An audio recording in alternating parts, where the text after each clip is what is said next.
అమెరికాలో ఉద్యోగం పేరుతో మోసానికి పాల్పడిన ఒకరిపై బంజారాహిల్స్ ఠాణాలో కేసు నమోదైంది. పోలీసుల కథనం ప్రకారం బంజారాహిల్స్ రోడ్ నంబర్ 12లో ఉంటున్న మహమ్మద్ అజారుద్దీన్ తండ్రికి తెలిసిన స్నేహితుడు అజీజ్ టోలీచౌకీలో నివాసం ఉంటున్నాడు.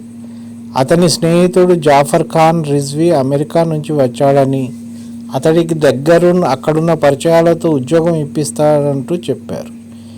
దాంతో అజారుద్దీన్ బంజారాహిల్స్ రోడ్ నంబర్ 10లోని మెక్డీలో జాఫర్ ఖాన్ రిజ్వీని కలిశాడు.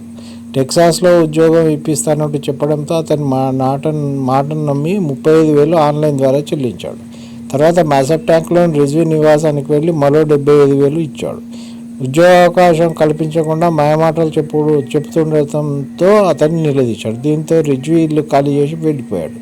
చరవాణికి సంప్రదించిన అందుబాటులో లేకపోవడంతో బంజారాహిల్స్ పోలీసులకు ఫిర్యాదు చేశాడు. ఇది సంగతి.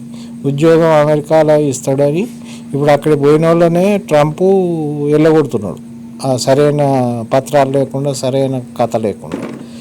ఇప్పుడు లీగల్గా పోతే ప్రాబ్లం ఉండదు. ఇల్లీగల్గా పోయి మళ్ళీ వాడు వాడిని ఎట్లా నమ్మిండ్రు అసలు? ఇంతకాలం ఇంత సోషల్ మీడియాలో ఇంత మొత్తుకుంటున్నారు, సైబర్ క్రైమ్ వాళ్ళు ఇంత మొత్తుకుంటున్నారు, అయినా కూడా మళ్ళీ నమ్మి వాని చేతిలో 35,000 75,000 అంటే దాదాపు ₹1,00,000 ఇచ్చి ఉట్టిగా మోసం చేసి వాడు కాలం గడిపిండు. అలాగా మోసపోకండి, జాగ్రత్తగా ఉండండి.